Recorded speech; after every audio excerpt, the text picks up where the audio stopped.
สบายดีวันนี้กับมาทงห้องย่อก็เป็นมือที่สองแล้วเจ้า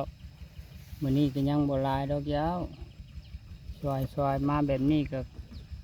ก้อนขี้ไทยอันทงหน้าแตกเขือบไปเบิดพี่น้องเอ้ยแตกเขือบยังว่าสั้นแตกเขือบเพิ่นไทยฮูดนั่นเจ้าค่อยไปใส่ก็ได้ดินแตกเขือบเบิดพี่น้องเอ้ยดินแตกเขือบเพิ่นไทยหุดไทยห้อยดังนั้นเพิ่นก็ไทยข้นมากกระดำเลยเนาะนานนะแถวบ้านคอยยังใส่วิธีเดิมเนาะเจ้าดำเอาบ้านหักเริ่มมีอันหม่องเพิ่นหยอดก็มีแล้วเนาะเจ้าหน้าหยอดหน้าว่านเพิ่นก็มีแล้วเริ่มมาแล้วจะเกิดกับสิฮอดบ้านเฮาแหละเพิ่นจังใส่เวลาหน่อยลงไปเนาะตอนนี้หน้าบ้านข่อยก็ยังเป็นหน้าดำอยู่เนาะเจ้า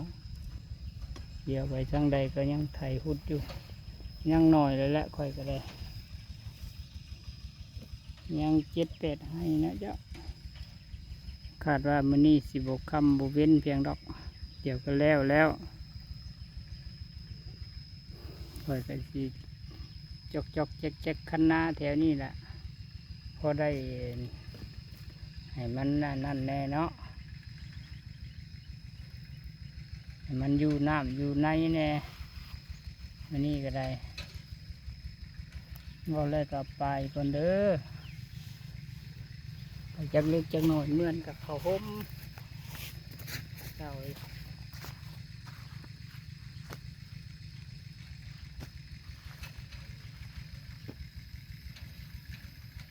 คันน้ำมันแป้ม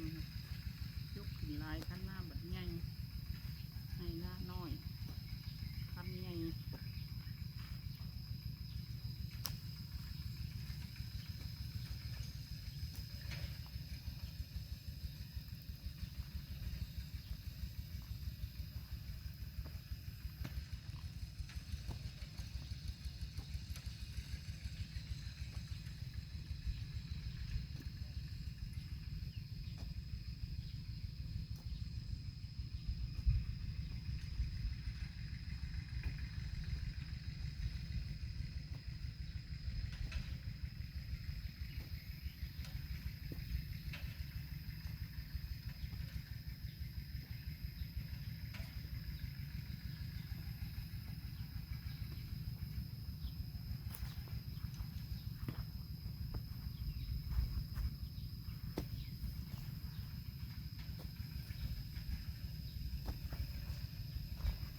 คันนาใหญ่เบิดแล้วพี่น้องเลย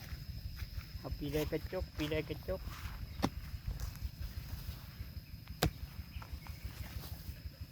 จกขึ้นปีใดกระจกขึ้นเรือแต่คันหน้ามันบนสีดำหน้ากับโบมีว่าสีสูงกับโบสูงดอกมันเป็นหน้าดินทรายมันก็เลยต่ำ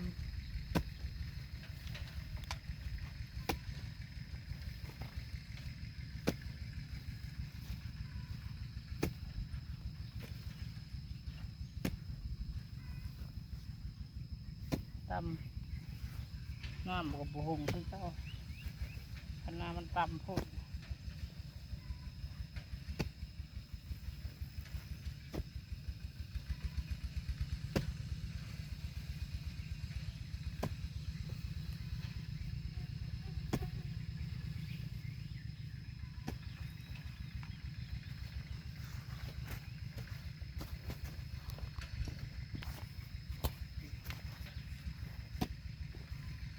มาทางนี้น้ำมันต่ำลาย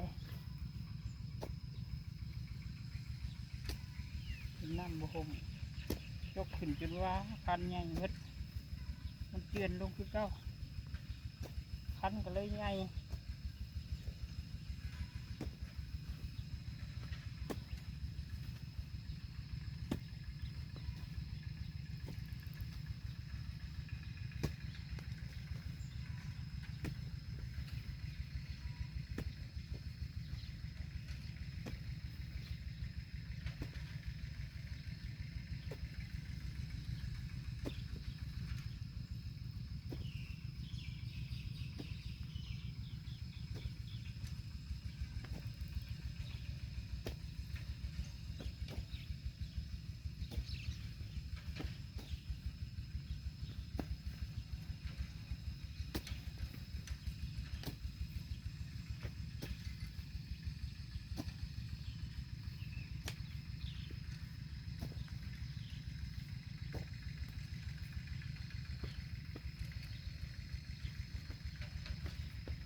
ซอยๆพี่น้องจกตามห่มตามคันไปสั่นแหละ